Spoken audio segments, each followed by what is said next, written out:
Hello students, welcome to Vinikas online classes. आज हम लोग पॉलिटिकल साइंस का जो क्लास 12th है, first chapter the cold war और नैम को यहाँ पे डिस्कस करेंगे। ऑलरेडी मैं इसके 2 बार वीडियो बना चुकी हूँ, लेकिन अब जो इस साल पैटर्न बदल गया है, एमसीक्यू बेस्ड एग्जाम आएंगे, तो इसीलिए हमारा पढ़ने का तरीका भी थोड़ा चेंज होना चाहिए। तो बहुत से बच्चे कह रहे थे कि मैम ये तो पॉसिबल नहीं है कि पूरी जो बुक है हम एक लाइन उसमें से याद करें। तो ये किसी के लिए भी पॉसिबल नहीं है। कोई भी बच्चा चाहे कितना ही पढ़ ले, एक एक लाइन याद नहीं रख सकता। तो कैसे आपको एमसीक्यू के लिए नोट्स बनाने हैं, कैसे आपको चैप्टर को समझना है, कैसे एमसीक्यू के लिए बेसिकली तैयारी करनी है ताकि आप हर चीज को समझ भी सको और आप लोग सारे आंसर्स भी कवर कर सको। तो इसीलिए मैंने कहा कि एक चैप्टर करके मैं समझा देती हूँ, उसके बाद अगर आप लोग कहेंगे तो सारे चैप्टर हम कंटिन्यू करेंगे। नहीं तो अगर आपको समझ में आ गया होगा तो आप लोग खुद से भी इस तरह की चीजें कर सकते हैं। तो चलिए, हमारा फर्स्ट चैप्टर है द कोल्ड वॉर और नैम। उसके हम फर्स्ट टॉपिक, जैसे चैप्टर स्टार्ट होता है तो आपका चैप्टर पता ही है, क्यूबा मिसाइल क्राइसिस पे है।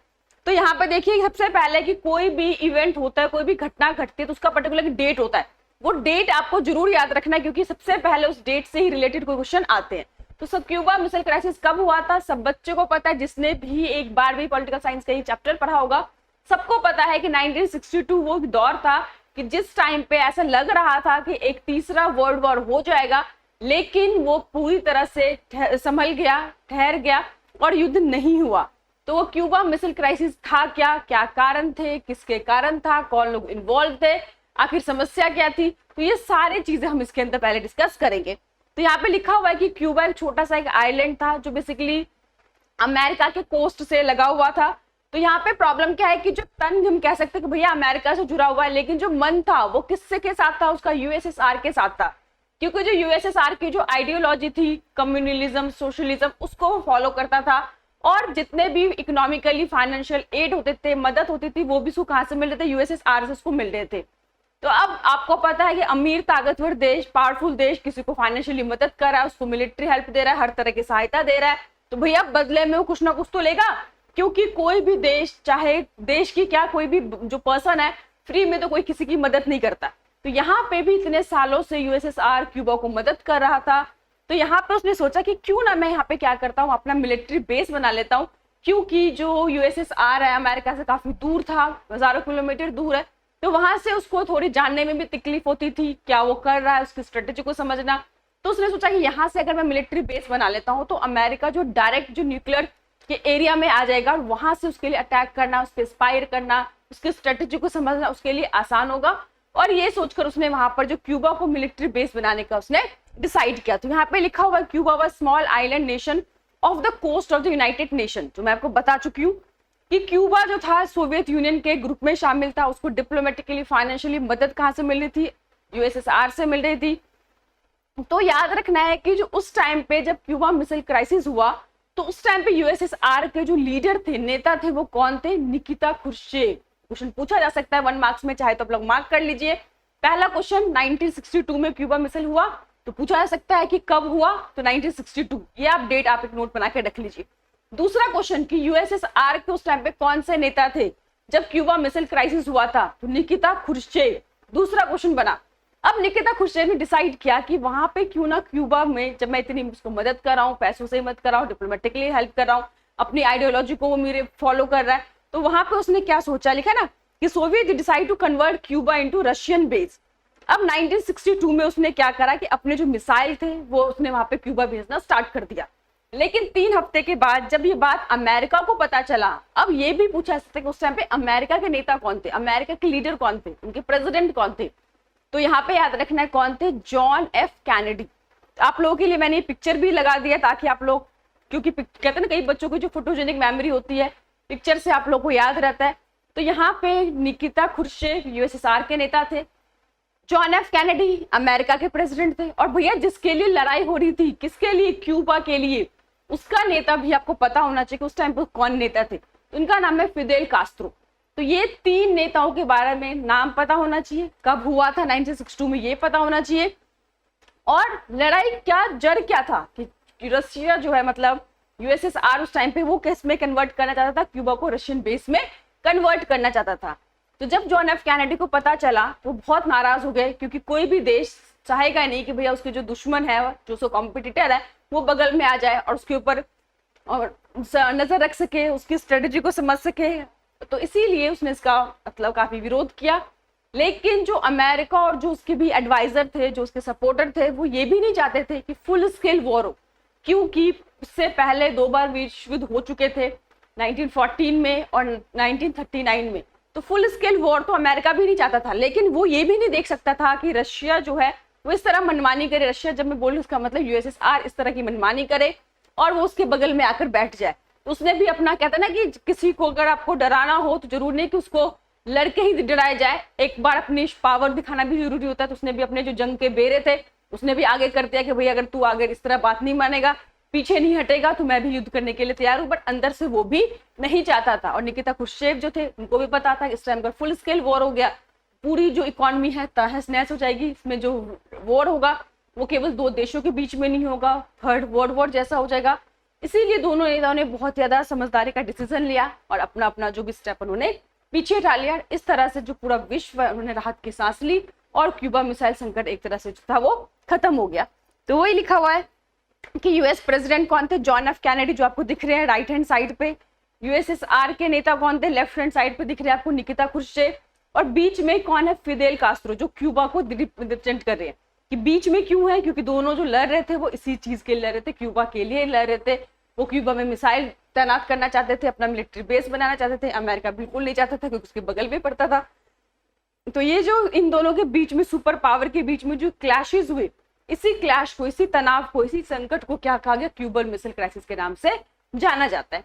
तो यहाँ तक तो हमें समझ में आ गया। अब यहाँ पे एक पॉइंट ध्यान से देखना कि कई बार ये पूछते हैं कि Cuba missile crisis high point of cold war. तो क्वेश्चन पूछता है कि dash was a high point of cold war. जब कोल्ड वॉर अपनी चरम सीमा पे थी तब उस टाइम पे एक बहुत महत्वपूर्ण घटना हुई थी जिससे लग रहा था विश्व को कि थर्ड वर्ल्ड वॉर हो जाएगा। तो वो कौन सी घटना थी, तो याद रखना है आपको, Cuba missile crisis was a high point of cold war. तो इसमें कितने क्वेश्चन बने आप लोग चाहे तो लिख सकते हैं। कब हुआ, तीनों नेताओं के नाम पता होना चाहिए, क्यों हुआ और किसको कोल्ड वॉर का हाई पॉइंट कहा जाता है। तो ये 4-5 चीजें जो है क्यूबा मिसाइल के आपको याद रखना। इसके अलावा इसमें कुछ भी इंपॉर्टेंट नहीं है। पिक्चर जो है मैंने आपकी मेमोरी के लिए लगाए ताकि आपको समझ में थोड़ा अच्छे से आ जाए। तो चलिए नेक्स्ट टॉपिक है इस चैप्टर में। जो फर्स्ट टॉपिक हमारा कंप्लीट हो गया, तो आपको भी ऐसे करना है कि पहले आप क्यूबा मिसाइल को पढ़ लो, एक बार प्रूफ आप रीडिंग कर लो, दूसरे बार जब पढ़ोगे तब उसमें जितने भी इंपॉर्टेंट पॉइंट्स है उसको हाईलाइट कर लो, अपने नोट्स बना लो, उसके बाद सेकंड टॉपिक पे बढ़ जाओ। तो इस तरह से आपको पढ़ाई करनी है। आई होप आप लोगों को समझ में आ रहा होगा। तो नेक्स्ट टॉपिक है हमारा कोल्ड वॉर। देखिए कोल्ड वॉर जो था एक बहुत लंबा पीरियड तक चला था। तो वही कह रहा है cold war is a period of geopolitics tension between the Soviet union United state. कि 2 सुपर पावर के बीच में एक बहुत टाइम तक एक तनाव, संघर्ष यानी कि टेंशन का माहौल बना रहा। और ये जो देखा आपने कि 2 सुपर पावर के बीच में नहीं बल्कि जो उसके ग्रुप में शामिल जो लोग देश थे उन लोगों के भी मन में एक टेंशन, तनाव का बना रहा। तो जिसे पता है आपको जो ईस्टर्न ब्लॉक, वेस्टर्न ब्लॉक, क्योंकि 2 सेकेंड वर्ल्ड वॉर के बाद जो पूरा विश्व था 2 ग्रुप में बट गया था। ईस्टर्न ब्लॉक बन गया था, एक वेस्टर्न ब्लॉक बन गया था। ईस्टर्न में कौन थे, यूएसएसआर, यूएसएस के सपोर्टर मेंबर। वेस्टर्न में कौन था, यूएस एंड यूएस के सपोर्टर मेंबर थे। तो इस तरह से 1940 हमने देखा the period is generally considered to span the 1947 Truman Doctrine of the 1991 dissolution of Soviet Union। कि ये सेकेंड वर्ल्ड वॉर 1945 से स्टार्ट हुआ था और 1991 तक, जब तक सोवियत यूनियन रहा तब तक ये कोल्ड वॉर एरा चलता रहा। और जैसे ही यूएसए डिसइंटीग्रेट हो गया तो कोल्ड वॉर भी क्या हो गया, उसके साथ खत्म हो गया, कंप्लीट हो गया। तो ये जो वॉर था बेसिकली कहते हैं कि केवल पावर की लड़ाई नहीं थी कि आपस में 2 कॉम्पिटिटर है और लोग पावर के लड़ रहे हैं या मिलिट्री अलायंस बना रहे हैं, बल्कि ये लोग क्या थे, एक तरह से रियल आइडियोलॉजिकल वॉर भी कह सकते, कॉन्फ्लिक्ट कह सकते। दोनों देशों की जो अपनी अलग अलग आइडियोलॉजी थी, सोच थी, विचारधारा थी, वो अलग अलग रीजन। आपको पता ही है जब 2 लोगों की नहीं बनती तो समझदार लोग क्या बोलते हैं, भैया हमारी आपस में दुश्मनी, हमारे विचारों की लड़ाई है, ये हमारे विचार उसके विचार मिल नहीं रहे। तो यहाँ पे भी वही लड़ाई थी कि जो अमेरिका है बेसिकली वो लिबरल डेमोक्रेसी, कैपिटलिज्म को फॉलो करता था, लेकिन जो यूएसएसआर था वो सोशलिज्म, कम्युनलिज्म को फॉलो करता था। उसको लगता था कि ये जो सोशलिज्म है इसमें जो है इक्वालिटी होती है, किसी तरह की डिस्क्रिमिनेशन नहीं होती, अमीर गरीब 2 सोसाइटी में लोग नहीं बनते, जबकि अमेरिका का इससे अलग सोचना था। तो ये जो आइडियोलॉजिकली दोनों का जो डिफरेंसेस थे जिसके कारण काफी टेंशन, कॉन्फ्लिक्ट का माहौल इतने लंबे टाइम तक बना रहा, तो जिसको हमने कोल्ड वॉर एरा का नाम दिया। इसमें बहुत बार ऐसे लगा कि थर्ड वर्ल्ड वॉर सिचुएशन भी आ सकती है, दो देश आपस में एक दूसरे के सामने भी आए, कई बार युद्ध भी हुआ, लेकिन उनकी युद्ध की अपनी एक लिमिटेशन थी और थर्ड वॉर अब तक बेसिकली हुआ नहीं। तो ये आपको याद रखना। तो यहाँ पे ध्यान रखना है कोल्ड वॉर, तो बेसिकली आपको याद रखना है कोल्ड वॉर एरा कब से कब तक चला। तो जैसे ही सेकंड वर्ल्ड वॉर खत्म हुआ 1945 से लेकर 1991 तक, ये आपको याद रखना है। कब खत्म हो गया 1991 में, ये भी याद रखना है। तो ये ध्यान रखना है आपको कि जो कोल्ड वॉर एरा था इससे पहले दो एक्चुअल वॉर हुए थे, जिसे शूटिंग वॉर कहते हुए सच में वॉर हुए थे, और जिसमें मास डिस्ट्रक्शन हुए थे, पूरे विश्व को एक तरह से पूरा शेक कर दिया था, हिला के रख दिया था।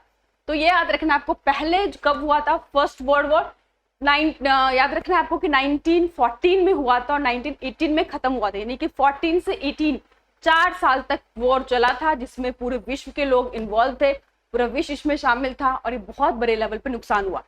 लेकिन जो सेकेंड वर्ल्ड वॉर वो पहले से भी ज्यादा नुकसानदायक था, उससे ज्यादा नुकसान हुए विश्व को। तो वही लिखा है कि सेकेंड वॉर एरा जो है, सेकेंड कोल्ड वॉर जो है 1939 से लेकर 1945 यानी कि लगभग 6 साल तक चला। तो वही लिखा है the end of cold war is a landmark in the contemporary world politics. It's the most important line, इसको अंडरलाइन कर लो जिस बच्चे के पास अगर एनसीईआरटी की बुक पढ़ी हुई है तो। The end of cold war is a landmark in the contemporary world politics. 1945 में जो भी उन्होंने अपने दो ग्रुप बनाए थे, एक तरफ थे कौन कौन से, यूएस, ब्रिटेन, फ्रांस और यूएसएसआर। दूसरी तरफ जो हारे हुए देश के ग्रुप थे, जिसे कौन कौन से मेंबर थे, जर्मनी, जापान और इटली। तो ये जो वॉर थे इसमें बेसिकली केवल इतने ही देश के लोग शामिल नहीं थे। तो ये लिखा है, ये जो लिखा है ना, the war had involve almost all super power, जितने भी उस टाइम पे ताकतवर देश थे सभी देश इस वॉर में क्या थे, शामिल थे। और ये जो यूरोप है, यूरोप से बाहर भी ये फैले थे, जिसमें आपको याद रखना है कि यूरोप के आगे, यूरोप से बाहर किन किन देशों में इस वॉर में इन्वॉल्व थे। तो south east Asia, China, Burma जिसे आज के टाइम में हम म्यांमार के नाम से जानते हैं, और अगर हम बात करें इंडिया का, तो इंडिया का जो नॉर्थ ईस्ट पार्ट था वो भी इस वॉर में शामिल था। तो ये क्वेश्चन भी आपसे पूछा जा सकता है कि भैया यूरोप के अलावा और कौन कौन से विश्व के जो पार्ट है वो इसमें इन्वॉल्व थे, कब से कब तक सेकेंड वर्ल्ड वॉर हुआ, फर्स्ट वर्ल्ड वॉर कब से कब तक हुआ। तो ये आपको याद रखना है इस टॉपिक के लिए। तो यहाँ तक आप नोट्स बना लो फटाफट से, सेकेंड वर्ल्ड वॉर के लिए, फर्स्ट वर्ल्ड वॉर के लिए, ठीक है। उसके बाद ये कब से कब तक हुआ था, कौन कौन से इंडिया के पार्ट इसमें इन्वॉल्व थे, तो ये आपको याद रखना। और जैसे ही सेकेंड वर्ल्ड वॉर स्टार्ट हुआ तो बिगिनिंग एक नए चैप्टर की शुरुआत थी, उसे क्या बोला, कोल्ड वॉर। तो यानी कि एंड ऑफ कोल्ड वॉर ने किसको जन्म दिया, sorry end of second world war ने किसको जन्म दिया, कोल्ड वॉर को जन्म दिया। तो यहाँ से आपके 4-5 क्वेश्चन फिर बनते हैं, उसको आप लोग अंडरलाइन कर लो, चाहे बना लो नोट्स। तो इस तरह से क्या करें, एक एक पहले आप जो इंपॉर्टेंट टॉपिक है उसको रीड करो, जो मेन चीजें हैं। देखो हर एक चैप्टर या हर एक लाइन में से सभी कुछ इंपॉर्टेंट नहीं होता है, आपको भी पता है, हमको भी पता है, एग्जामिनर को भी पता है। तो वो क्या करते हैं, जो मेन इंपॉर्टेंट इवेंट्स होते हैं, नाम होते हैं, ठीक है, देश इन्वॉल्व होते हैं, वो सब चीजों को आपसे बेसिकली पूछा जाता है। तो अब आपको पता है जो सेकेंड वर्ल्ड वॉर है काफी लंबा चला था, फर्स्ट वर्ल्ड वॉर से भी ज्यादा चला था, 1939 में स्टार्ट हुआ था, 1945 तक चला था। अब जब लड़े जा रहे हैं, इतने सारे लोग मर रहे हैं, पैसों की बर्बादी हो रही है, अर्थव्यवस्था सबके तहस नहस हो चुकी है, लेकिन ऐसे में क्या होगा, कभी ना कभी युद्ध तो समाप्त करना ही पड़ेगा। तो अमेरिका ने ये दलील दी, आपको पता होगा, ये आपको डेट याद रखना है कि अगस्त 1945 में जब अमेरिका ने जापान के 2 बड़े शहर हिरोशिमा और नागासाकी पे जो एटॉम बम गिराए, तो उसे कहा गया कि भैया ये हमने इसीलिए करे क्योंकि हम चाहते नहीं थे कि ये युद्ध और लंबा खिंचे, और हमारे जो भी ग्रुप में शामिल थे, हमारे जो भी मित्र राष्ट्र थे, हम नहीं चाहते थे उनको और ज्यादा नुकसान, और इस युद्ध को हमने रोकने के लिए ये कदम उठाना हमारे पास ऑप्शन ही नहीं था, इसीलिए हमने ये कदम उठाया। इसमें फिर आपसे क्वेश्चन पूछा जा सकता है कि अमेरिका के द्वारा जापान के किन 2 बड़े शहरों पे बॉम्ब गिराए गए, तो हिरोशिमा, नागासाकी। उन जो 2 बॉम्ब गिराए गए थे उनका कोड नेम क्या था, तो देखिए मैंने यहाँ पे मार्क करके लिखा हुआ है कि हिरोशिमा पे जो गिराया गया था उसका कोड नेम क्या था, लिटिल बॉय, और उसकी जो कितनी वेटेज थी, 15 किलो टन। नागासाकी पे जो गिराया गया उसका कोड नेम क्या था, फैट मैन, उसकी क्या थी, 21 किलो टन। तो ये क्वेश्चन आप फिर से अंडरलाइन कर लेना कि जापान के द्वारा किन 2 शहरों, सॉरी जापान नहीं, अमेरिका के द्वारा जापान के किन 2 बड़े शहरों पे गिराए गए, तो हिरोशिमा, नागासाकी। कब गिराए गए, अगस्त 1945 में। कोड नेम वो बता देना। तो इस तरह से जो भी इंपॉर्टेंट चीजें साथ साथ लिखते रहिए ताकि आपको भी नोट्स बनाने में आसानी हो। नेक्स्ट है कि सेकेंड वर्ल्ड वॉर के बाद जो सबको पता है कि सेकेंड वर्ल्ड वॉर खत्म हो गया, अब जो हारे हुए देश थे उसमें पता ही है जर्मनी, जापान और इटली थे, लेकिन जो जीतने वाले ग्रुप थे, मित्र राष्ट्र जिसे हम बोलते थे, उसमें 4 देश थे, यूएस, यूएसएसआर, फ्रांस और ब्रिटेन। तो अब हुआ क्या कि जो भी फ्रांस और ब्रिटेन थे वो जीतने वाले ग्रुप में थे, जीत गए थे, लेकिन कहता ना शेर अब घायल हो चुका था। तो ब्रिटेन की अर्थव्यवस्था को काफी नुकसान पहुंचा था और जिसके कारण उसको इस युद्ध से कोई ज्यादा फायदा नहीं हुआ। तो सबसे ज्यादा जो फायदा हुआ वो किसको हुआ? यूएस और यूएसएसआर को हुआ।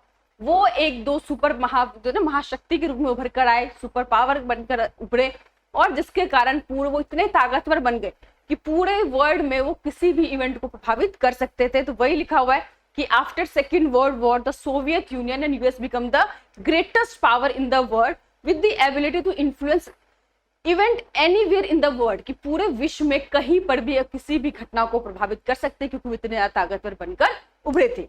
नेक्स्ट है कि cold war was an outcome of emergency, यानी कि पता ही है आपको कि जब दो सुपर पावर एक ही ग्रुप में थे, साथ साथ उन्होंने युद्ध लड़ी थी, जीत हासिल की थी, लेकिन अब जो था उनके बीच में जो कंपटीशन था क्या? सुपर पावर बनने की, कि नंबर 1 बनने की, कि भैया नंबर 1 कौन है इसमें से। और इसी कारण से इनके बीच जो टेंशन रहा, कंपटीशन रहा, जिसने कोल्ड वॉर को जन्म दिया। ये भी आप लोगों ने देखा होगा जितने बच्चे स्कूल या कॉलेजेस में पढ़ते हैं कि जो भी आपको पता है फर्स्ट और सेकंड वाले बच्चे आते हैं, जिसकी फर्स्ट पोजीशन सेकंड पोजीशन आती है, उनके आपस में कभी भी नहीं बनती। अगर कोई इंपॉर्टेंट क्वेश्चन पता हो वो कभी भी उनके साथ शेयर नहीं करेंगे, या उनके पास कोई अच्छे इंपॉर्टेंट नोट्स होंगे उनके साथ शेयर नहीं करेंगे। क्यों? क्योंकि उन्हें लगता है कि अगर मेरा कोई कॉम्पिटिटर है तो भैया फर्स्ट या सेकंड आने वाला बच्चा है, अगर मैंने इसको सब चीजें दे दी तो मैं खुद के अपने पैर पे कुल्हाड़ी मार रहा हूं। तो कभी भी जो आपस में एक जैसे मतलब शक्ति के लोग होते हैं, एक जैसे इनके पास पावर होती है, इनके बीच में कंपटीशन बहुत ज्यादा होता है, जिसके कारण ये जो है कोल्ड वॉर ने जन्म लिया। तो ये आज के टाइम में भी हर जगह पे ये एग्जिस्ट करता है। तो नेक्स्ट है कि in spite of provocation neither side would want to risk war, यानी कि देखो दोनों तरफ से मतलब बहुत बार एक दूसरे को उत्तेजित किया गया, एक दूसरे के खिलाफ बयानबाजी की गई, एक दूसरे को नीचे दिखाने की कोशिश की गई। हर कोई भी ऐसा मौका नहीं छोड़ा जब दूसरे देशों को नीचे ना दिखाया जाए। बट इसके बावजूद क्योंकि दोनों ही सुपर पावर को पता था कि अगर हमने युद्ध स्टार्ट कर दिया तो इसमें कौन जीतेगा और कौन से साइड की हार होगी किसी को भी नहीं पता, और इसी कारण से उन्होंने युद्ध को टालना ही ज्यादा बेटर समझा, क्योंकि वो इस कंडीशन में नहीं थे कि वो युद्ध को लड़े। और साथ ही साथ आपको पता है कि एक जिम्मेवार देश भी थे, अकेले कभी अगर युद्ध होगा भी तो अकेले युद्ध नहीं लड़ेंगे, इनके पीछे जो इतने सारे ग्रुप के लोग शामिल है, अलग अलग देश के लोग शामिल है, उनको भी इस वॉर में इन्वॉल्व होना पड़ेगा। एक रिस्पॉन्सिबल देश होने के नाते, लीडर होने के नाते उन्होंने बड़े सोच समझ के फैसला लिया कि हमें एक्चुअल में वॉर नहीं करना है। तो यही इसमें तो सेकंड चैप्टर भी मतलब सेकंड टॉपिक भी हम लोगों ने देख लिया कि क्या इंपॉर्टेंट था। कोल्ड वॉर याद करना है आपको, फर्स्ट वर्ल्ड वॉर कब से कब तक हुआ, सेकंड वर्ल्ड वॉर कब से कब तक हुआ, ठीक है। तो उसके बाद जापान के किन 2 शहरों पर बॉम्ब गिराए गए, उसका कोड नेम क्या था, उसकी क्या वेटेज थी, तो ये सब चीजें आपको यहाँ पे लर्न करना है। नेक्स्ट है the emergence of 2 super power block. तो हमने देखा है कि जैसे ही सेकेंड वर्ल्ड वॉर खत्म हुआ 2 महाशक्तियां उभर कर सामने आए।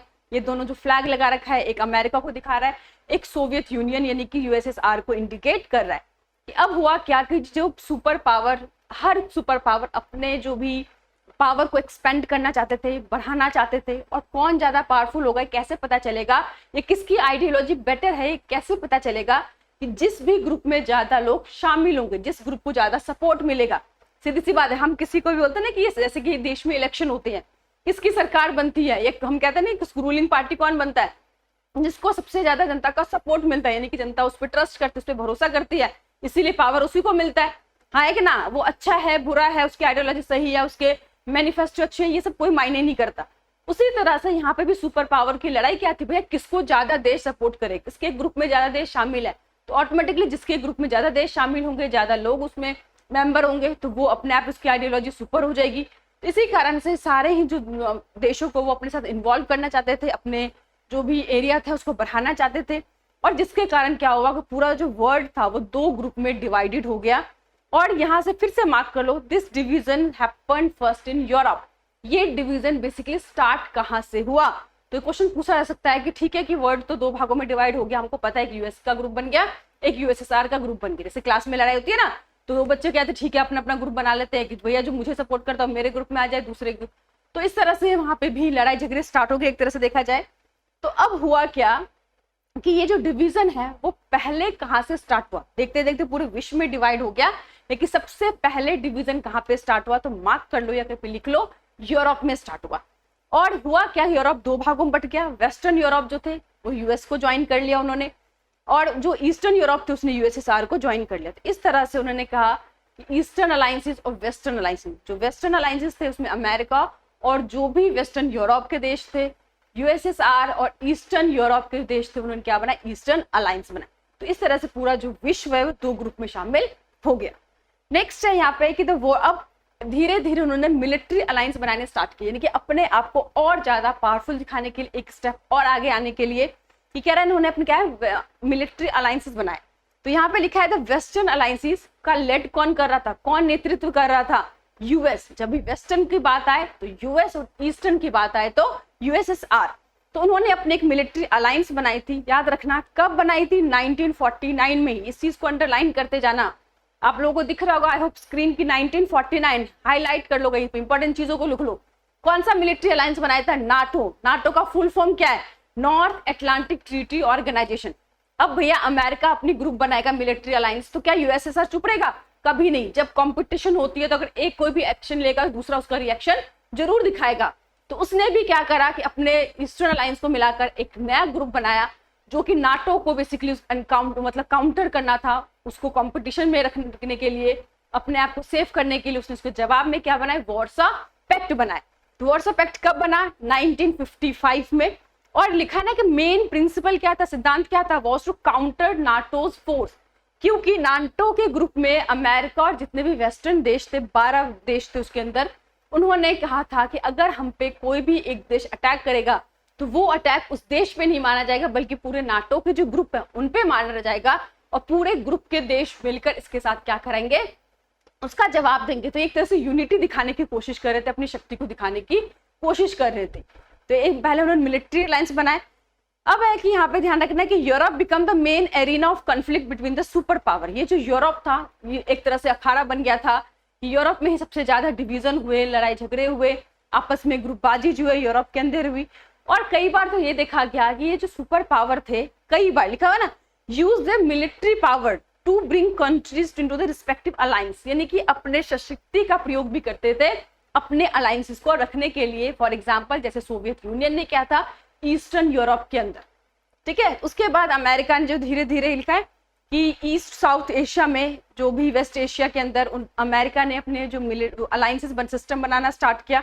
तो अमेरिका के द्वारा 2 और अलायंस बनाए गए, ये मिलिट्री नहीं थे। तो याद रखना सीटो जिसका फुल फॉर्म है South East Asian treaty organisation, और CENTO the central treaty organisation. ये किसके द्वारा 2 और बनाए गए, यूएस के द्वारा बनाए गए, क्योंकि वो यूरोप से निकलकर दूसरे एरिया में भी अपने अलायंस बढ़ाने की कोशिश कर रहे थे, अपने पावर को एक्सपेंड करने की कोशिश कर रहे थे। और इसी तरह से वो आगे धीरे धीरे करके पहले उन्होंने मिलिट्री अलायंस बनाए, फिर यूरोप से बाहर निकलकर एशिया के अंदर, साउथ ईस्ट एशिया के अंदर धीरे धीरे अपने जो अलायंसेस है वो बनाने लग गए थे। तो अब आपको समझ में ये आ रहा होगा कि ठीक है कि इस तरह से अलायंसेस तो हो गई, ग्रुपबाजी हो गई, ग्रुपिज्म का दौर स्टार्ट हो गया, ईस्टर्न ब्लॉक वेस्टर्न ब्लॉक बन गया, उन्होंने अपने मिलिट्री अलायंसेस बना लिए, उसके साथ यूरोप से बाहर निकल के अपने अलायंसेस बनाने स्टार्ट कर दिए। लेकिन अब ये क्वेश्चन होता है कि ये छोटे छोटे देश थे, बड़े बड़े देशों को उनकी जरूरत क्यों होती थी, क्यों छोटे देश बड़े देशों को शामिल करना उनकी मजबूरी बनती गई। तो पहले हम बात करेंगे कि आखिर छोटे देशों को क्या फायदा था अगर वो महाशक्ति से जुड़ जाते हैं, सुपर पावर के मेंबर बन जाते हैं, उन्हें क्या बेनिफिट था। तो पहले हम वहां पे बात करते हैं। तो देखिए सबसे पहले प्रोटेक्शन मतलब जो भी उनके लोकल राइवलीज होंगे, यानी कि जो भी उनके नेबर कंट्री होंगे, अगर वो उन पे अटैक करेंगे, क्योंकि आपको पता है टेरिटोरियल डिस्प्यूट जो है बहुत नॉर्मल सी चीज है, आपस में लोग बॉर्डर के डिस्प्यूट होते रहते हैं। तो ऐसे में अगर कोई बगल वाला देश उन पे कोई अटैक करता है या किस तरह कोई नुकसान पहुंचाता है, तो सुपर पावर क्या करेंगे, उनकी मदद करेंगे, उनको वो हथियार देंगे, वेपन्स देंगे, पैसे देंगे, ताकि वो उनकी मदद कर सके। तो वही है, पहले प्रोटेक्शन के लिए, वेपन्स के लिए, इकोनॉमिक एड, यानी कि छोटे छोटे देश के पास इतना पैसा नहीं था, तो पैसों के लिए, दूसरी चीजों के लिए वो क्या थे, अमीर देशों पे डिपेंडेंट थे। तो ये सारी चीजों को कहा गया कि भैया हम आपको क्या करेंगे, चीजें प्रोवाइड करेंगे, अगर आप हमारे मेंबर बनोगे तो आपको इसे मिलेगा, नहीं बनोगे तो हमको नहीं देंगे। तो अब उस टाइम पे जो बहुत सारे ऐसे देश थे जो कि न्यूली इंडिपेंडेंट हुए थे, उन देशों के सामने था कि आखिर वो अपने आप को कैसे प्रोटेक्ट रखे, कहीं वो फिर से गुलाम ना बन जाए या पड़ोस के देश उन पर अटैक ना कर दे फाइनेंशियल चीजों के लिए। तो इसीलिए उनकी मजबूरी बन के किसी ना किसी ग्रुप को वो ज्वाइन कर रहे थे। अब आप कहोगे कि जो बड़े देश हैं उनको क्या फायदा है, वो तो खुद ही इतनी सुपर पावर है, उनके पास हर बॉम्ब है, न्यूक्लियर वेपन्स है, तो आखिर उनको इन छोटे देशों की आवश्यकता क्यों है? क्यों वो अपने ग्रुप को एक्सपैंड करना चाहते थे, छोटे छोटे देशों को अपने साथ मिलाना चाहते थे? उसका जवाब भी आपको नीचे मिल जाएगा। लेकिन why super power want to make alliance with a small nation, छोटे छोटे देशों के साथ वो अलायंस क्यों कर रहे थे?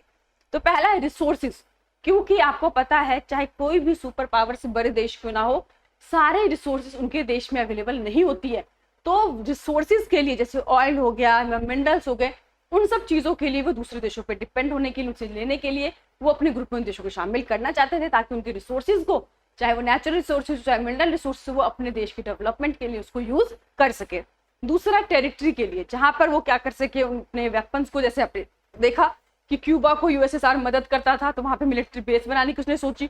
तो ऐसे ही अगर दूसरे देशों को अगर वो अपने ग्रुप में शामिल कर लेता है, उनको फाइनेंशियली टेक्निकल एड देता है, हेल्प देता है, तो वहां पर क्या कर सकता है, वो अपने वेपन प्लेस कर सकता है, वहां पे वो अपने जो ट्रूप्स हैं वो लॉन्च कर सकता है।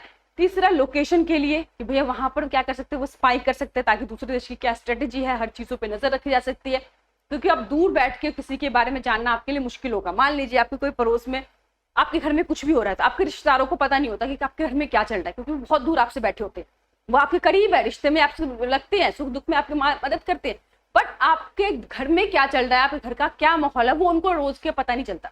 लेकिन जो पड़ोसी होता है उसको हर चीज की खबर होती है। यहाँ पे घर में लाइटिंग लगी है तो कुछ ना कुछ अच्छा होने वाला है, यहाँ पे घर में लोग आ रहे हैं, चहल पहल है, टेंशन का माहौल है, अच्छा माहौल है, जो भी बुरा माहौल है, ये आपके बारे में जानना बहुत आसान हो जाता है। तो इसीलिए वो लोग क्या करते हैं कि वो अपने पड़ोसी देश में, जो कि उनके दुश्मन देश से बगल में पड़ते हो, उनके साथ वो क्या कर सकते हैं, स्पाई कर सकते हैं, जासूसी कर सकते हैं, उनकी स्ट्रेटेजी का पता लगा सकते हैं। तो लोकेशन के लिए हम कह सकते हैं। नेक्स्ट है कि इकोनॉमिक सपोर्ट, ये अगर मान लो कि वॉर हो गया तो अकेले देश को खर्चा ना उठाना पड़े, तो मिलिट्री एक्सपेंस के लिए इन देशों से वो मदद ले सकते थे। तो ये सारे रीजन के कारण छोटे देशों से उनको अलायंस बनाने की जरूरत पड़ी। तो यहाँ तक हम लोग को समझ में आ गया। अब हम धीरे धीरे करके आगे बढ़ते हैं। तो आई होप यहाँ तक आप लोगों को कोई दिक्कत नहीं होगी। तो यहाँ पे क्वेश्चन पूछेंगे भैया कि छोटे देश बड़े देशों के साथ क्यों संबंध रखना चाहते थे, छोटे देशों की बात हो रही है, तो आपको ऑप्शन दे देंगे प्रोटेक्शन, वेपन, इकोनॉमिक एड और प्रोटेक्शन फ्रॉम लोकल राइवलरी, या ऑल ऑफ दीज कुछ भी दे देंगे, तो आपको इसका आंसर देना पड़ेगा। अब सुपर पावर छोटे देशों से क्यों रखना चाहते थे, इस तरह से आपको ऑप्शन दे देंगे, तो आपको पता होगा तो ऑप्शन को सिलेक्ट कर पाओगे। तो नेक्स्ट है आपका एरिना ऑफ कोल्ड वॉर, कि शीत युद्ध के दायरे।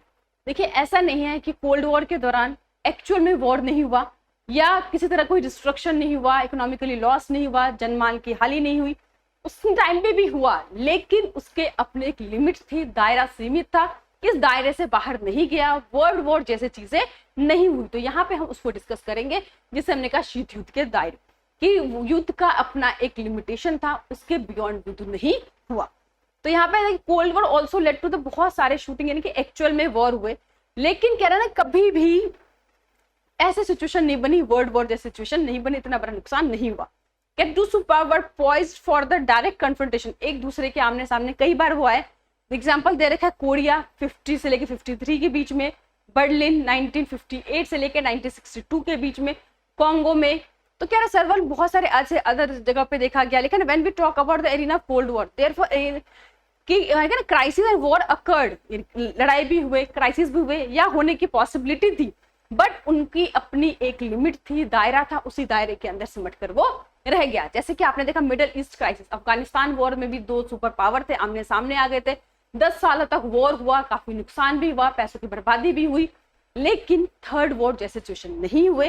तो ये चीज आपको बता रखा है कि उनकी अपनी एक लिमिट रही, उस लिमिट के अंदर युद्ध होते रहे। फुल जो स्केल वॉर है, जो दोनों देश अपने सामने एक दूसरे से लड़े, ऐसा वॉर नहीं देखने को मिला।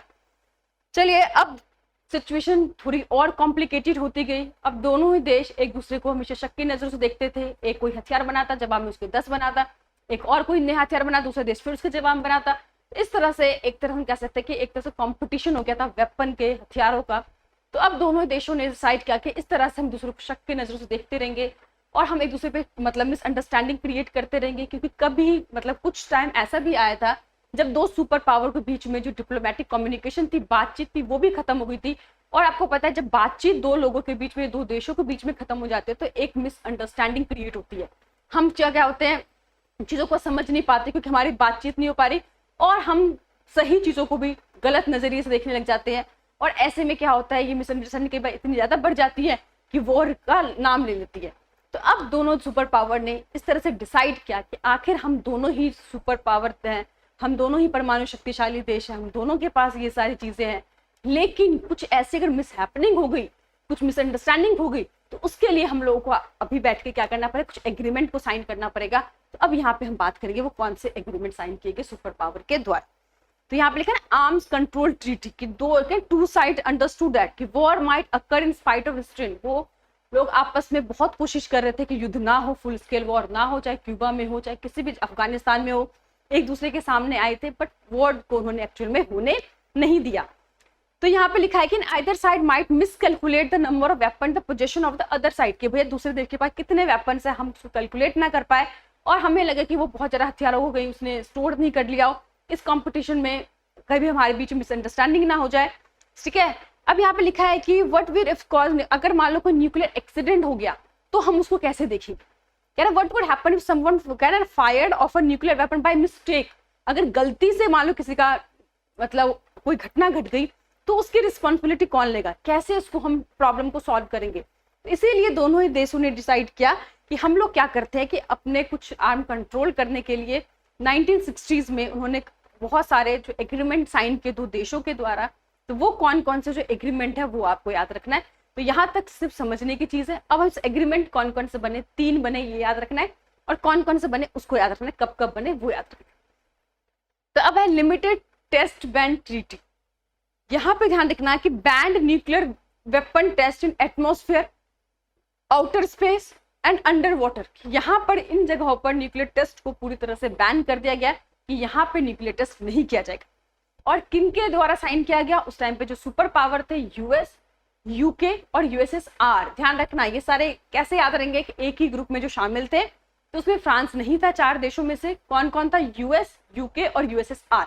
इन 3 देशों के द्वारा साइन किया गया मॉस्को में 5 अगस्त 1963 में, लेकिन एक्चुअल में इसको इंप्लीमेंट कब स्टार्ट हुआ, 10 अक्टूबर 1963 से, याद रखना आपको। तो पहला लिमिटेड टेस्ट बैन ट्रीटी, जिसके अंदर ये बैन किया गया कहाँ कहाँ पे न्यूक्लियर टेस्ट जो है वो नहीं किया सकता, तो एटमॉस्फेयर पे, अंडर वाटर पे और आउटर स्पेस पे। किनके द्वारा किया गया, वो 3 देशों के नाम। कब किया गया ये आपको। दूसरा कौन सा टेस्ट किया गया, न्यूक्लियर नॉन प्रोलिफरेशन ट्रीटी, यानी कि सिर्फ एनपीटी के नाम। इसमें ये कहा गया कि भैया इनमें जो है एक तरह से एक रिस्ट्रिक्शन लगा दी गई कि 1967 से पहले जिन देशों ने ऑलरेडी जो न्यूक्लियर वेपन्स बना लिए हैं उनको ही रखने का अधिकार है। बाकी जिन दोनों ने अब तक न्यूक्लियर वेपन नहीं बनाए, अब उनको आगे नहीं बनाना दिया जाएगा, उनको रखने का अधिकार खत्म कर दिया जाएगा। लेकिन allow only the nuclear weapon state to have a nuclear weapon, उन्हीं को रखने का अधिकार दिया जाएगा जो उनके पास ऑलरेडी है। अगर जिनके पास नहीं है वो आगे उनको बनाने नहीं दिया जाएगा। लेकिन stop other from acquiring them, उनको एक्वायर करने से उनको रोका जाएगा और सभी देशों से ऐसे मना किया जाएगा भैया ट्रीटी साइन करनी पड़ेगी, आप आगे न्यूक्लियर वेपन्स नहीं बना सकते। तो उस टाइम पे कितने देशों के पास था, जो आपको पता है यूएन के जो 5 जो वीटो पावर वाले देश हैं, परमानेंट मेंबर हैं, जिसमें यूएस, यूएसएसआर, ब्रिटेन, फ्रांस और चाइना।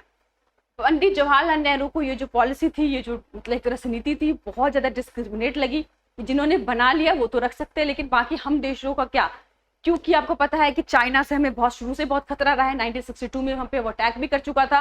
तो ऐसे में अगर चाइना जैसा देश हमारे जिसके पास सुपर पावर है, उसके पास वेपन्स बना रखे, उसने न्यूक्लियर वेपन, तो ऐसे में हमको कितना ज्यादा खतरा है। वो नेहरू जी ने इस चीज को बड़ी कड़ी निंदा की और उसके बावजूद आपको पता है कि नेहरू जी ने ही बनाने की कोशिश की, बट उनको सफलता नहीं मिली। लेकिन जब श्रीमती इंदिरा गांधी हमारे देश की प्राइम मिनिस्टर बनी तो 1974 में आपको पता होगा कि हमारा फर्स्ट न्यूक्लियर टेस्ट सक्सेसफुल रहा था। तो ये जो थी, बहुत से देश इसके अलावा मानने को तैयार नहीं थे, तो उन्होंने एक तरह से ऐसी बनाने की कोशिश की थी जो कि पूरी तरह से डिस्क्रिमिनेट पॉलिसी उसको कह सकते हैं। तो याद रखना है कि लिमिटेड टेस्ट में बैन में क्या था कि भैया इन जगह पे आप टेस्ट नहीं कर सकते। एनपीटी में क्या था कि जिन देशों के पास ऑलरेडी न्यूक्लियर वेपन है वही इस्तेमाल कर सकते, आगे जिन्होंने नहीं बनाया अब तक, अब वो आगे भी नहीं बना सकते। इस तरह की रिस्ट्रिक्शन लगाने की कोशिश की गई। नेक्स्ट है एंटी बैलिस्टिक मिसाइल ट्रीटी। इसको कब बनाया गया, 26 मई 1972 में साइन किया गया। इसके अंदर क्या था लिखा है कि each party was limited to, इसके अंदर हर एक देश को एक लिमिट तक ही अपने पास एक वेपन्स रखने के अधिकार होंगे। और each of which was limited to 100 anti ballistic missile, इतने तक ही आप इसको रख सकते हो, इससे ज्यादा आप स्टोर नहीं कर सकते। तो ये बेसिकली क्या था कि किस तरह से हथियारों के अननेसेसरी कंपटीशन हो रहा है, जिसके कारण टेंशन का माहौल बन रहा है, उसको रोकने के लिए ये काम किया गया था, क्योंकि बहुत सारे आपने देखा कि हथियारों के बनाने के चक्कर में यूएसएसआर पूरी तरह से बर्बाद हो गया, उसके पास कंज्यूमर गुड्स, कैपिटल गुड्स की दिक्कत होने लगी। तो इस सब चीजों को रोकने के लिए इनके बीच इन्होंने क्या कहते हैं, इस तरह से एक आर्म कंट्रोल पॉलिसी वो लेकर आए थे। लेकिन कुछ जो इनकी पॉलिसी थी बहुत डिस्क्रिमिनेटरी थी, जिनका काफी ज्यादा विरोध भी देशों ने किया था। तो ये आपको तीनों ट्रीटी के नाम याद रखना है, किसमें क्या चीज है वो भी आपको पता होना चाहिए। तो चलिए हम लोग यहाँ तक हम पहुंच चुके। अब हम लोग चैप्टर के सबसे इंपॉर्टेंट और सबसे लास्ट जो हमारा टॉपिक है नैम, नैम के जो सब पार्ट्स है उसको भी डिस्कस करेंगे, क्योंकि उसी के अंदर बहुत सारी नई नई चीजें आती है। तो आई होप आपको यहाँ तक समझ में आ गया होगा। जो भी आप लोगों को कुछ भी प्रॉब्लम हो तो इसके लिए आप मुझे कमेंट कर सकते हैं। लाइव क्लासेस भी बच्चों को मिल रही है, उसमें भी हम लोग डिस्कस कर सकते हैं। तो ये आपको याद रखना है कि कैसे चीजों को समझना है। नेक्स्ट है सबसे इंपॉर्टेंट है, क्योंकि चैप्टर के साथ ही पहले पता है कोल्ड वॉर एरा था, लेकिन उसके साथ नैम को डाल दिया गया। अब भैया जो टॉपिक ही चैप्टर का मेन हेडिंग हो गया है, तो उससे उसकी वैल्यू और ज्यादा बढ़ जाती है। तो नैम जो है बहुत ही इंपॉर्टेंट टॉपिक है, बहुत बार मैंने इस पे वीडियोस बनाए हुए हैं। जिन बच्चों ने पुराने वीडियो देखेंगे उनको भी समझ में आ जाएगा, लेकिन वो दोबारा से फटाफट रिवाइज कर लेते हैं। तो पहले नैम का फुल फॉर्म क्या है, नॉन अलाइंड मूवमेंट। कि भैया जब पूरा विश्व ग्रुपिज्म के दौर से गुजर रहा था, दो ग्रुप में बटे हुए थे, तो ऐसे में जितने भी न्यूली इंडिपेंडेंट देश थे उनको बहुत खतरा था, क्योंकि उनको लग रहा था कि अभी भी नए नए वो इंडिपेंडेंट हुए और अभी भी किसी सुपर पावर के ग्रुप को ज्वाइन करते हैं तो उनकी इंडिपेंडेंसी का कोई मतलब ही नहीं रहा था। लिखा ना, कोल्ड वॉर जो था 2 भागों में डिवाइड कर दिया गया था। जो नो इंडिपेंडेंट कंट्रीज थे, जो नए नए आजाद हुए थे उस टाइम पे, जो 2 कॉलोनियल मेन पावर थे, ब्रिटेन और फ्रांस, तो उनके लिए बहुत चिंता का विषय था कि अब उन कैसे देखेंगे। तो रूट याद रखना आपको कि जो नैम है, तो ऐसे में नैम ने क्या था, विश्व को थर्ड ऑप्शन दिया। अब तक तो विश्व के पास 2 ही ऑप्शन थे, या तो आप यूएस के ग्रुप को ज्वाइन करो या आप यूएसएसआर के ग्रुप को ज्वाइन करो, उसके पास तीसरा कोई ऑप्शन नहीं था। लेकिन नैम ने विश्व को थर्ड ऑप्शन दिया कि आप जो है एक थर्ड ऑप्शन भी आपके पास है कि आप अपने आप को किसी भी अलायंस में मत जाओ और आप उसको उससे अलग रह सकते हो, जैसे नैम को कहा गया। अब ये नैम जो है उसका रूट किसने रखा, तो 3 नेता याद रखना आपको कि कौन कौन से 3 थे। यूगोस्लाविया के जोसेफ ब्रोज टिटो, हमारे इंडिया के पंडित जवाहरलाल नेहरू और इजिप्ट के गमाल अब्दुल नासिर। इन 3 लोगों ने बेसिकली स्टार्ट किया। जब उनकी मीटिंग हुई 1956 में, तो इंडोनेशिया के सुकर्नो और घाना के जो नुक्रुमा थे उन्होंने इनको स्ट्रांगली सपोर्ट किया कि वो इस चीज को सपोर्ट करते, वो भी इसके मेंबर बनते। इस तरह 5 देशों के द्वारा एक नैम को बनाया गया और इसने विश्व को थर्ड ऑप्शन दिया कि विश्व में अगर आप किसी भी ग्रुप को शामिल नहीं करना चाहते हो तो आपके पास थर्ड ऑप्शन है कि आप ग्रुप से अलग रहकर नैम को ज्वाइन कर लो। तो अब इसके प्रिंसिपल क्या है, क्या सिद्धांत है, किसी भी चीज के प्रिंसिपल होते हैं। तो पहला है कि इसका सिद्धांत क्या था कि भाई रिस्पेक्ट करेंगे एक दूसरे के, जितने ना principle charter of United Nation and the international law, जो भी यूनाइटेड नेशन और इंटरनेशनल लॉ है हम उसको बहुत रिस्पेक्ट करेंगे, जो भी वो बनाएंगे हम उसको स्ट्रिक्टली फॉलो करेंगे। दूसरा, हर एक देश की जो सोवर्निटी है, इक्वालिटी है, टेरिटोरियल इंटीग्रिटी है, उसको हम रिस्पेक्ट करेंगे, इसमें कोई इंटरफेयर एक दूसरे में नहीं करेगा।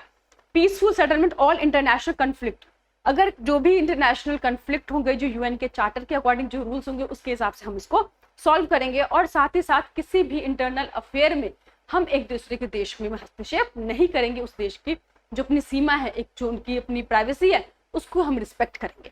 तो ये देशों ने इन प्रिंसिपल के साथ अपने ग्रुप एक तरह से कह सकते हैं उन्होंने बनाना स्टार्ट किया। अब नैम बना है तो भैया उसका कोई ऑब्जेक्टिव भी होगा, मोटिव भी होगा कि क्यों बनाया गया, क्यों किसी ग्रुप में शामिल नहीं है, कि उनके बनाने के पीछे उद्देश्य क्या थे। तो सबसे पहला वही था कि कोई भी कॉजेज हो, चाहे वो डायरेक्टली इनडायरेक्टली वॉर के रूप ले ले, उसको हमें क्या करना है, बातचीत के द्वारा सुलझाना है। देखिए लड़ाई के बाद भी क्या होता है, आपको एग्रीमेंट करना पड़ता है, समझौते होते हैं, क्योंकि अगर वॉर चलता रहता है तो कभी भी आपने देखा होगा वॉर 2 साल 4 साल 5 साल 6 साल उसके बाद खत्म तो कभी ना कभी होगा। और वॉर खत्म होने के बाद जब तक 2 देशों के बीच में एग्रीमेंट नहीं होंगे तब तक 2 देश आपस में ट्रेड नहीं कर सकते, दूसरे देश में जा नहीं सकते। तो वॉर के बाद भी क्या होता है, एक शांति एग्रीमेंट होता है। जैसे इंडिया पाकिस्तान के वॉर हुए तो शिमला एग्रीमेंट हुआ, तो इसी तरह से क्या होता है कि एग्रीमेंट होते हैं। तो आपको बात तो करना ही है, तो वॉर के बाद क्यों बात करें, वॉर से पहले ही करते हैं। जो भी राउंड टेबल पे हम बैठते हैं, जो भी हमारी प्रॉब्लम है डिस्कस करते हैं, एक दूसरे से जो भी प्रॉब्लम है हम उसको सॉल्व करते हैं।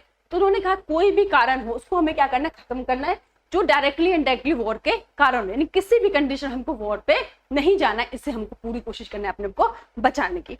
नेक्स्ट है to build new international economic order. अभी हम पढ़ेंगे कि न्यू इंटरनेशनल इकोनॉमिक ऑर्डर क्या था, अभी उसको डिटेल में थोड़ा सा हम समझेंगे। चलिए मैं आपको थोड़ा सा बता देती हूँ न्यू इकोनॉमिक इंटरनेशनल ऑर्डर क्या था। कि देखिए जितने भी नैम के मेंबर थे हमने देखा वो सारे जो लीस्ट डेवलपमेंट नेशन थे, नए नए इंडिपेंडेंट हुए थे, डेवलपिंग नेशन थे।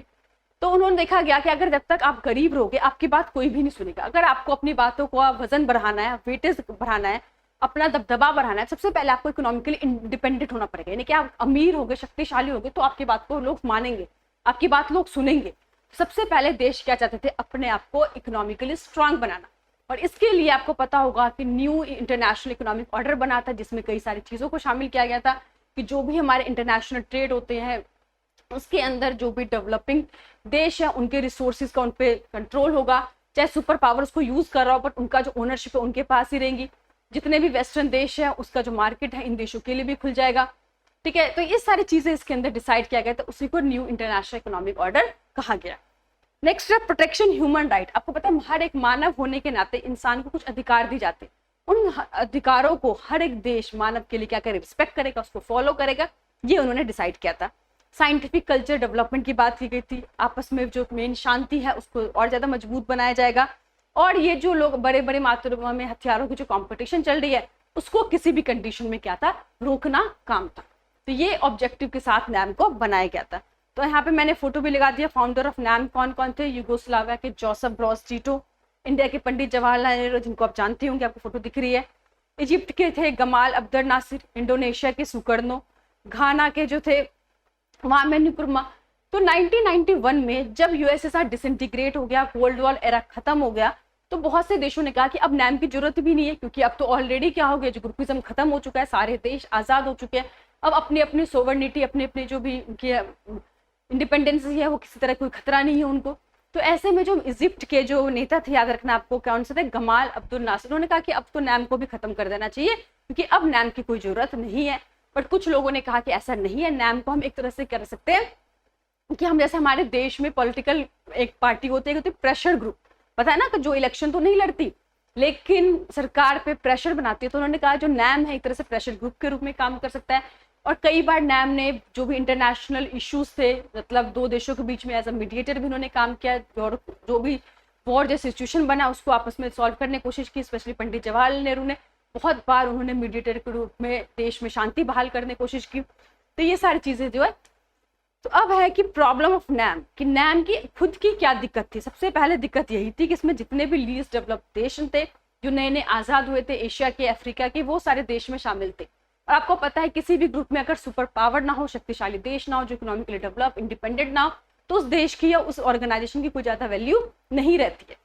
तो इसीलिए आपको पता होगा कि जो यूएन है, मैंने बताया था ना, यूएन में अमेरिका मनमानी करता है, यूएन को बर्दाश्त करना पड़ता है। रीजन भी यही है कि अगर यूएन का मेंबर अमेरिका नहीं होगा तो यूएन की अपनी जो इतनी बड़ी साख है, गुडविल है, वो भी क्या हो जाएगी, खत्म हो जाएगी। सेकेंड है कि आपको पता है जितने भी उस टाइम पे जो बड़े बड़े देशों पे उन्हें अपने लिए डिपेंडेंट रहना पड़ता था, क्योंकि कभी उनके रिसोर्सेज के लिए, उनसे चीजें लेने के लिए, तो इसीलिए ये सारी नैम की खुद की अपनी दिक्कतें थी। तो नैम की प्रॉब्लम्स क्या थी वो आपको याद रखना। फिर एक NAM in context of India. अगर हम इंडिया की बात करें, नैम का मतलब, नैम तो हमने पढ़ लिया कि इंटरनेशनल लेवल पे कौन फाउंडर था, तो फाउंडर याद रखना है, देश के साथ नाम याद रखना है, नैम के क्या ऑब्जेक्टिव थे, क्या प्रॉब्लम थे, ये सारी चीजें तो आपको पता चल गई। अब यहाँ पे एक चीज और याद रखना है कि नैम जो है वो फर्स्ट समिट कब हुआ था, ये चीज याद रखना है आपको। देखो लिखा है ना कि नैम का जो फर्स्ट समिट हुआ था बेलग्रेड में हुआ था। कब हुआ था, 1961 में। इट्स मोस्ट इंपॉर्टेंट कि 1956 में 3 नेताओं के द्वारा आपने देखा कि उनकी मीटिंग हुई थी, लेकिन पहली जो ऑफिशियल मीटिंग हुई थी वो कहाँ पे हुई थी, 1961 में बेलग्रेड में हुआ था। और उस टाइम पे कितने मेंबर्स में शामिल थे, 25 कंट्री। धीरे धीरे इसके सक्सेस को देखते हुए, इसकी अच्छी चीजों को देखते हुए बहुत सारे देश के मेंबर बन गए थे। लेकिन जब फर्स्ट मीटिंग हुई थी 1961 में, कहाँ पे, बेलग्रेड में, तो कितने देश में शामिल थे, 25 देश शामिल थे। ये जो है इसमें सबसे इंपॉर्टेंट टॉपिक है, इसको अंडरलाइन कर लीजिएगा। बहुत बार पूछा है कि नैम का पहला सम्मेलन कहाँ पे हुआ है, कब, किस ईयर में हुआ है, तो ये आपको याद रखना। अब हम भारत के बारे में कि भारत के कंटेस्ट में क्या नाम था, क्योंकि नैम जो था भारत का बहुत इंपॉर्टेंट रोल है। पंडित जवाहरलाल नेहरू जी तो बहुत ही मतलब उन्होंने एक इंपॉर्टेंट रोल प्ले किया था। तो भारत के पॉजिटिव बताएंगे। देखो नैम सबसे पहले भारत को फायदा क्या हुआ, लेकिन it give the Indian opportunity to take international decision for own benefits rather than interest of super power. कि भारत को जो इंटरनेशनल जो डिसीजन लेने अपने बेनिफिट के लिए, रिसोर्सेज को अपने लिए यूज किया, ना कि जो इंटरनेशनल सुपर पावर है उनके लिए हमने यूज किया। दूसरा, अगर हम किसी भी ग्रुप को शामिल नहीं करेंगे, दोनों ही सुपर पावर भारत की क्या करते, टाइम टू टाइम मदद करते थे। फॉर एग्जाम्पल आपको पता है कि जब 1962 में इंडिया चाइना वॉर हुआ था, तो इंडिया, आपको पता होगा कि चाइना और अमेरिका की ज्यादा बनते नहीं है, तो उस टाइम पे हमारी किसने मदद कर दी थी, अमेरिका ने मदद कर दी थी। इस ये सोच के कि अगर वो अमेरिका इस टाइम मदद करते तो हम मे बी अमेरिका ग्रुप को ज्वाइन कर ले, लेकिन हमने इसके बावजूद नहीं किया था। 1971 में जब इंडिया पाकिस्तान का वॉर हुआ था तो भैया पाकिस्तान को सपोर्ट कहाँ से मिला? अमेरिका से, क्योंकि अमेरिका के ग्रुप में पाकिस्तान शामिल था, ठीक है। लेकिन उस टाइम पे हमारी किसने मदद कर दी? यूएसएसआर ने मदद कर दी। तो इसी तरह से हमें टाइम टू टाइम क्या मिलते रहे? मदद मिलती रही। दोनों सुपर पावर से हमारे अच्छे रिलेशन रहे, क्योंकि अगर किसी भी एक सुपर पावर को हम ज्वाइन कर लेते दूसरे पावर से हमारी ऑटोमेटिक दुश्मनी आती, हमें मदद नहीं मिल पाता, हम उसका अच्छे ट्रेड नहीं कर सकते, अच्छे रिलेशन रख पाते। तो भारत को दोनों ही फायदा हुआ। एक तो इंटरनेशनल चीजों को उसने अपने लिए यूज किया, और दूसरा दोनों ही देशों के साथ सुपर पावर अच्छे रिलेशन बनते रहे, और जब भी जरूरत पड़ी तो दोनों सुपर पावर ने उसकी मदद भी की। अब कुछ लोगों ने कहा है कि भैया जो इंडिया है उसके जो सिद्धांत है वो अनप्रिंसिपल्ड है, क्योंकि इंडिया जो है सही टाइम पे सही डिसीजन नहीं ले पाया। क्यों नहीं ले पाए? कि जब कोई भी देश अगर गलत कदम उठाता है तो भारत खुलकर उसके इंटरनेशनल मंच पे आके बुराई करता है, लेकिन यूएसएसआर अगर कोई भी गलत कदम उठाता है या गलत बिहेव करता है तो भारत जो है कभी भी खुलकर उसका विरोध नहीं करता है। तो इसका मतलब है कहीं ना कहीं वो यूएसएसआर के ग्रुप में शामिल है। तो लेकिन India was inconsistent and to contradictory posture, पहला दे रखा है इसमें। ये चीज याद रखना कि इंडिया ने 1971 में जब इंडिया पाकिस्तान वॉर हुआ था और बांग्लादेश इंडिपेंडेंट नेशन बना था, तो उसके बाद 1971 में इंडिया और यूएसएसआर के बीच में एक क्या हुआ था? एग्रीमेंट साइन हुआ था, जैसे फ्रेंडशिप ट्रीटी कहते हैं, जो कि बेसिकली 20 सालों के लिए था। तो इसमें कहा गया कि जैसे ही 20 सालों के इन दोनों देशों के बीच में ट्रीटी साइन हुई है तो कहीं ना कहीं जो भारत है वो यूएसएसआर के ग्रुप में शामिल हो गया। बट ऐसा कुछ भी नहीं था। उसके बावजूद अमेरिका के साथ भारत के अच्छे रिलेशन रहे और भारत ने किसी भी ग्रुप को शामिल नहीं किया, भारत ने पूरी तरह से इसको खारिज किया था।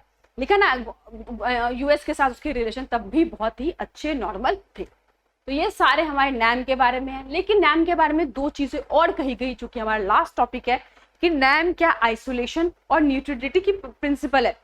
तो हम पहले से बात करते हैं कि आइसोलेशन क्या होता है और न्यूट्रलिटी क्या होता है। देखिए, आइसोलेशन का मतलब होता है किसी भी चीज को अपने आप से पूरी तरह से अलग थलग कर लेना। जैसे कि आपको पता है कि अमेरिका ने अपने आप को इंडिपेंडेंट कराने के बाद काफी टाइम तक, यानी फर्स्ट वर्ल्ड वॉर तक, उसने अपने आप को क्या रखा? बिल्कुल आइसोलेट कर लिया, इंटरनेशनल पॉलिटिक्स से कोई मतलब नहीं रखा, पूरी तरह से कट कर लिया। लेकिन नैम के देशों ने ऐसा कभी भी नहीं किया। हमने देखा कई बार मीडिएटर बनके नैम के जो सदस्य देश थे उन्होंने देश में झगड़े सुलझाए, आपस में बातचीत की, दूसरे की मदद भी की। कोई गलत बोलता है तो गलत भी बोला, कोई सही करा उसके साथ भी खड़ा हुआ। तो आइसोलेशन की पॉलिसी तो बिल्कुल भी नहीं है। अपने आप को इंटरनेशनली उन्होंने कभी भी अलग नहीं रखा। तो वही कह रहा है, isolation means remaining aloof from the world affair, यानी कि वर्ल्ड में कुछ भी हो रहा हो, कोई मर रहा हो, कोई किसी को मार रहा हो, हमें कोई मतलब नहीं। जैसे आप गली में लोग रल रहे, झगड़ रहे, मर रहे, हमने अपनी खिड़की दरवाजे बंद करके बैठे, हमें कोई मतलब नहीं है। तो ऐसा नैम के देशों ने कभी भी इंटरनेशनल अफेयर में ऐसा नहीं किया। लेकिन NAM country including India played active role mediating the two rivals alliance in the cause of peace and stability. दो देशों के बीच में कब शांति स्टेबिलिटी के लिए भारत ने कई बार एक मध्यस्थ की भूमिका निभाई है। This strength was based on the unity and the resolve remain non align, यानी कि किसी भी ग्रुप में शामिल नहीं होकर नैम की पॉलिसी अपनाकर उन्होंने चीजों को सॉल्व किया है। समझ में? दूसरा है कि न्यूट्रलिटी। न्यूट्रलिटी का मतलब क्या है? स्टेइंग आउट ऑफ वॉर, कि वॉर से अपने आप को दूर रखना। State practicing neutrality and not required to help end a war. इसका मतलब है कि सिर्फ वॉर से अलग रहना, किसी भी तरह से युद्ध को रोकने के लिए भी काम ना करना। बट ऐसा नहीं है, अगर युद्ध हो जाते हैं तो युद्ध को रोकने के लिए भी भारत ने बहुत काम किया ताकि युद्ध एक डेंजरस लेवल पे ना पहुंच जाए, जो डिस्ट्रक्शन है वो मास लेवल पे ना पहुंच जाए। They do not get involved in wars, do not take any position on the appropriation of the morality of war, कि भैया कुछ भी हो जाए हमें वॉर पे नहीं काम करना, वॉर से अपने आप को दूर रखना, ना तो युद्ध को रोकने के काम करना है, युद्ध स्टार्ट हो जाता है ना उसको रुकना है। सो ये कह रहा है कि जो non state including India involve in war for various reason, कई बार भारत को भी वॉर में इन्वॉल्व होना पड़ा।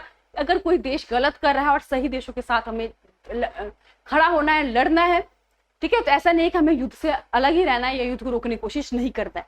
सो they also work to prevent war, युद्ध को रोकने के लिए भी काम किया नैम ने। तो अगर वो न्यूट्रलिटी की पॉलिसी अपनाता तो युद्ध से अपने दूर रखता, मगर भारत ने ऐसा नहीं किया। And try to end war and broken out, युद्ध को रोकने की कोशिश भी की, कई बार वॉर में इन्वॉल्व भी होना पड़ा। तो इस तरह से ना तो जो ये पॉलिसी है वो न्यूट्रलिटी की है और ना ही आइसोलेशन की पॉलिसी। तो इसके साथ देखा हमने कि पूरा चैप्टर हमारा कंप्लीट होता है। कोई भी दिक्कत हो, प्रॉब्लम हो, आप लोग मुझे कमेंट कर सकते हो। तो इस तरह से आप लोग एमसीक्यू प्रिपेयर कर सकते हैं। जिस बच्चे ने पूरा वीडियो सुन लो होगा, इसके साथ ही मैंने एमसीक्यू अटैच मैंने डिस्क्रिप्शन बॉक्स में दे दिया। अब आप लोग एमसीक्यू सॉल्व करेंगे तो सारे ही क्वेश्चन के आंसर आप लोगों को पता होगा। तो एक मैं बात आप लोगों को जरूर कहना चाहूंगी, क्या आप लोग चाहते हैं कि इस तरह से नोट्स बना के हम लोग लाइव पढ़ें, या आप लोगों को समझ में आ गया और बाकी नोट्स खुद बना लोगे? तो ऐसा आप मुझे कमेंट करेंगे, उसके हिसाब से नेक्स्ट वीडियो आप लोगों को मिल जाएगा। Thank you.